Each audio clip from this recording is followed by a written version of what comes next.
It starts with a question. A simple human inquiry typed into a white box that has served as the gateway to the internet for 25 years. You want to know how to fix a leaking pipe, or perhaps the history of the Roman Senate, or maybe just the nearest place to buy a replacement charger for your laptop. For 2 decades, the pact was simple. You give the engine a query, and the engine gives you a map.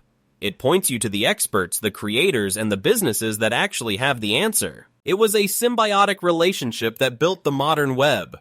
But today, that pact is broken. If you type that same query now, you are not met with a map, you are met with a wall of text generated by a machine that creates nothing, knows nothing, and understands nothing, yet speaks with the confidence of an oracle. This is the story of how the most profitable company in the history of the internet decided to burn down its own ecosystem. This is not just about a bad user interface or a few funny glitches where an algorithm tells you to eat rocks. This is about the systematic dismantling of the information economy. We are witnessing a phenomenon that economists and tech historians will likely study for decades. A moment where a monopoly, terrified of irrelevance, chose to cannibalize the very partners that feed it. Google has launched a product that nobody asked for, which actively destroys the value of its core service, all to chase a competitor that operates on a completely different business model. They call it the Search Generative Experience. The rest of the world calls it the end of the open web. The green owl of language learning apps might be annoying, but the multicolored G is currently engaging in an act of corporate self-sabotage so profound that it threatens to break the fundamental link between a creator's effort and their reward. The search engine is no longer searching, it is stalling, and while it stalls, it is eating the internet alive. The architect of trust. To understand the gravity of this collapse, we must first appreciate the sheer architectural brilliance of what came before. In the late 90s, the internet was a chaotic, unorganized library where the books were piled on the floor and the lights were flickering. Finding anything was a matter of luck or directory listings that were manually curated and perpetually out of date. Then came Backrub, the project that would eventually become Google. Larry Page and Sergey Brin didn't just build a better keyword matcher, they built a reputation system. Their algorithm, PageRank, was essentially a democratic voting system for the web. If a website was valuable, other people linked to it. Those links were votes. Google simply tallied the votes and showed you the winner. It was elegant, it was efficient, and most importantly, it was respectful of the user's intent. The early Google mission statement was almost religious in its purity: to organize the world's information and make it universally accessible and useful. Note the distinction. They wanted to organize the information, not replace it. For nearly 15 years, Google acted as the benevolent librarian. They directed traffic, they didn't hoard it. This approach generated arguably the greatest wealth creation machine in human history. By becoming the toll road for the internet, Google captured a slice of almost every economic transaction that began with a digital query. But inherent in this model was a specific limitation. To make money, Google needed you to leave Google. They needed you to click an ad or click a link. The value was in the handoff. This is what kept the ecosystem healthy. Publishers wrote articles because they knew Google would send them readers.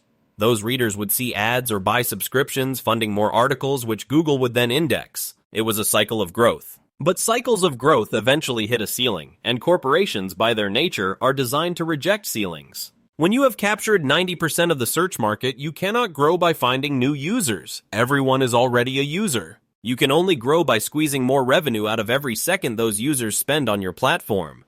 The benevolent librarian began to change, slowly at first and then all at once. The 10 blue links that made Google famous began to drift down the page. They were pushed aside by shopping carousels, by map packs, by flight aggregators, and by featured snippets that scraped answers from websites and displayed them directly on the search page. This was the first warning sign. Google realized that if they answered the question right there on the page, you wouldn't click a link, you would stay on Google. But if you didn't click the link, the website that provided the answer didn't get paid. This tension simmered for years, a cold war between publishers and the platform, but it was manageable, until the day the intelligence became artificial and the threat became existential. The red code and the hallucination. The catalyst for the current disaster occurred in November of 2022. OpenAI released ChatGPT, and for the first time in history, Google looked vulnerable. For 2 decades, Google had convinced the world that Googling was the only way to find information. Suddenly, there was a chatbot that could synthesize, summarize, and converse. It wasn't just a list of links, it was an answer engine. The executives at Mountain View didn't just see a competitor, they saw their own mortality. If users stopped searching and started chatting, the entire distinct business model of Google, selling ads against search intent, would evaporate. Management reportedly declared a code red. They pulled founders Brin and Page back into the fold. The directive was clear: integrate generative AI into search and do it yesterday. This panic resulted in the deployment of the Search Generative Experience, or AI overviews. The premise sounds futuristic and helpful. You ask a complex question, and the AI reads the top results, synthesizes them, and writes you a custom paragraph answering your query. It sounds perfect. In reality, it is a technical and economic nightmare. The fundamental problem lies in what large language models actually are. They are not truth machines, they are probabilistic token predictors. They do not know facts. They know which words are statistically likely to follow other words. When you apply a probabilistic engine to a product that is relied upon for factual accuracy, you get disaster. The examples of this failure are already legendary, etching themselves into the folklore of internet failures. When users asked how to make cheese stick better to pizza, Google's AI, scraping a sarcastic Reddit comment from a decade ago, confidently suggested adding non-toxic glue to the sauce. When asked about the nutritional value of rocks, it cited a satirical article from The Onion and a geology blog to recommend eating at least one small rock a day for digestive health. These aren't just funny glitches. They are symptoms of a broken architecture. The AI cannot distinguish between a peer-reviewed medical journal and a shitpost on a forum. It treats them both as training data. But the hallucination problem is secondary to the interface problem. Let's look at the screen real estate. In the modern Google search result, the top of the page is often a block of 4 sponsored ads that look increasingly like organic results. Below that sits the massive, colorful block of the AI overview, taking up the entire middle section of the mobile screen. Below that, perhaps a People Also Ask module. The actual organic search results, the websites that actually created the content the AI is summarizing, are now pushed so far down the page that they require multiple scrolls to find. This is not an accident. This is a design choice. It is a choice to turn Google from a gateway into a destination. The zero-click economy. The economic term for this is cannibalization, but that word feels too soft for what is actually happening. It is more akin to a digital enclosure movement. By placing an AI summary at the top of the page, Google effectively satisfies the user's curiosity without requiring them to visit the source.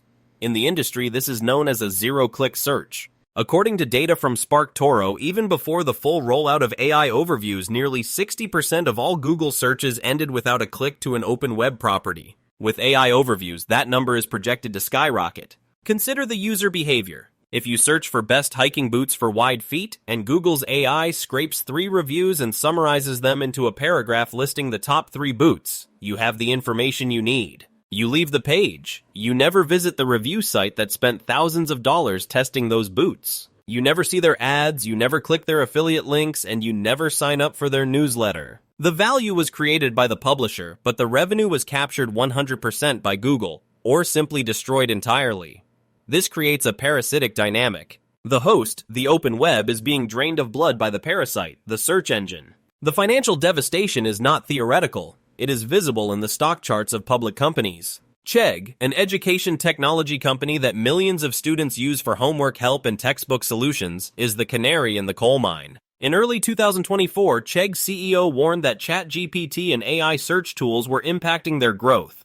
The market reaction was brutal. Chegg stock, which once traded at over $100 a share during the pandemic peak, collapsed to under $3. That is a destruction of value exceeding 95%. Why pay for a Chegg subscription when Google's AI will scrape the answer from Chegg's free preview and serve it to you in the search bar? Publishers are bleeding. The Sun, a major UK tabloid, reported that their search visibility dropped by 40% in a massive algorithmic update. Informational sites, coding forums like Stack Overflow, and niche travel blogs are seeing traffic declines ranging from 30 to 60%.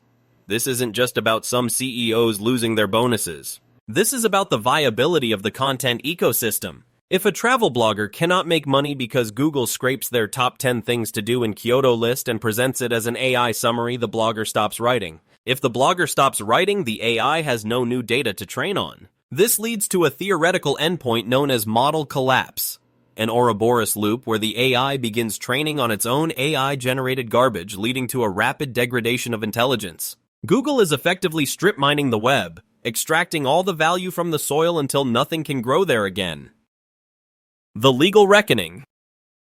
The arrogance of this approach has not gone unnoticed by the legal system. We are currently watching one of the most significant antitrust battles in American history unfold. The United States Department of Justice has already successfully argued that Google maintains an illegal monopoly in general search services. But the publishers are opening a new front in this war. The argument is copyright and fair use.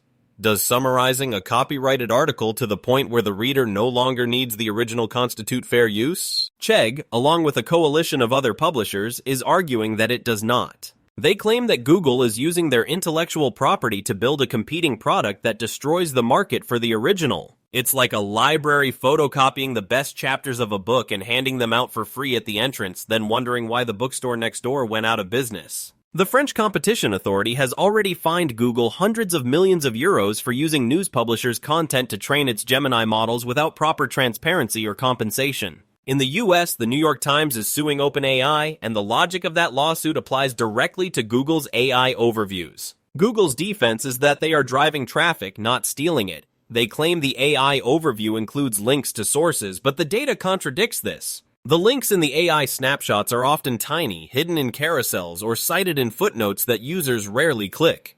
The design is intended to retain, not refer. The essential facility doctrine in antitrust law suggests that if a company controls a bottleneck that is essential for its competitors to do business, it has a special responsibility not to abuse that position. Google Search is the ultimate essential facility. By turning that facility into a walled garden that favors its own generated content over the content of the web, Google may be inviting a breakup of the company.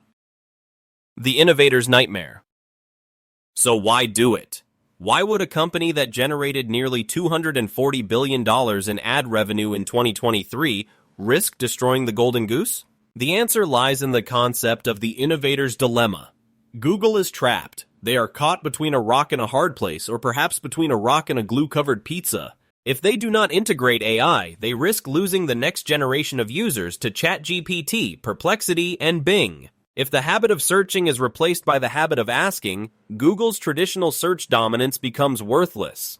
They have to pivot to AI to survive the long term. However, the AI model is fundamentally less profitable than the link model. Running a large language model query costs significantly more in electricity and computing power than running a traditional database lookup. Some estimates say 10 times as much. Furthermore, you cannot easily place ads inside a conversational answer without breaking the trust of the user. If the AI says the best camera is the Sony A7 IV and then you find out Sony paid for that sentence, the utility of the AI vanishes, so Google is facing higher costs and lower ad inventory. They are destroying their high-margin monopoly to build a lower-margin, higher-cost product simply because the alternative is irrelevance. This internal conflict explains the chaos. It explains why the product feels rushed. It explains why the quality is low. It explains why they are willing to burn the publishers. They are desperate. The leadership at Google, once composed of engineers who wanted to organize the world's information, is now run by business pragmatists who are terrified of the stock price dropping. They have looked at the math and decided that sacrificing the open web is a price they are willing to pay to keep their position as the default interface of the internet. But there is a supreme irony here. Google's value proposition was always that it could help you filter the noise to find the signal. By filling the results page with AI slop, sponsored placements, and hallucinated summaries, Google has become the noise. The signal is harder to find than ever. Users are beginning to append Reddit to the end of their searches, not because they love Reddit's interface, but because they are desperate for human verification. They want to know that a real person with a real brain and real experience actually typed those words. The dead internet. We are potentially staring down the barrel of the dead internet theory. This is a hypothesis that the internet is no longer populated by humans, but by bots talking to other bots, generating content for algorithms to rank. Google's AI overviews are the accelerant for this future. As real creators get squeezed out by the loss of traffic, they will be replaced by content farms using AI to generate millions of articles a day, specifically designed to game Google's AI summaries. We will have AI writing content for AI to read, summarized by AI for a user who doesn't care. The human element, the messy, creative, brilliant, chaotic spark that made the web worth surfing, is being optimized out of existence. The tragedy is that we, the users, are the ones who trained this beast. Every time we clicked a CAPTCHA, every time we wrote a review, every time we posted a blog, we provided the data that is now being used to render us obsolete. The owl may have taught us Spanish and the search engine may have taught us history, but the lesson they are teaching us now is far more brutal. It is a lesson in the nature of monopolies and the fragility of digital ecosystems. When a platform becomes a utility, it ceases to care about the individual. It cares about the aggregate. And in the aggregate, your need for accurate information is less important than the platform's need for retention. Google has made a calculation. They are betting that you are too lazy to switch. They are betting that the friction of moving to a new search engine is higher than the pain of scrolling past the AI slop. They are betting that they can starve the publishers and you won't notice until it's too late. But markets are resilient. History is littered with the corpses of companies that thought they were too essential to fail. Yahoo, AOL, MySpace, they all believed they owned the user. They were wrong. Trust is a non-renewable resource. Once you burn it, you cannot synthesize more. Google is currently burning it by the barrel. So we are left with a choice. We can accept this new reality, where the internet is a curated feed of synthesized approximations, a Reader's Digest version of human knowledge processed through a corporate filter. Or we can realize that convenience often comes at the cost of truth. The tools we use to navigate the world shape how we understand it. If our map is drawn by a machine that hallucinates, we are all going to end up lost. The next time you see that colorful box pop up telling you the answer before you've even asked the question, take a moment to look past it. Scroll down, find the human, click the link. Because if we stop clicking, the lights on the open web won't just flicker. They will go out forever. And in the dark, it won't matter how smart the AI claims to be. Google wanted to organize the world. Now they are just walling it off. The question is, are we going to let them keep the keys? It seems the era of don't be evil is long dead. Now the motto is simply, don't be irrelevant. And they don't care who they have to delete to stay that way. Drop your thoughts below. Are you finding yourself appending Reddit to your searches just to find a human being? Or have you already jumped ship to a new engine? I read every comment because unlike the algorithm, I actually care what you have to say.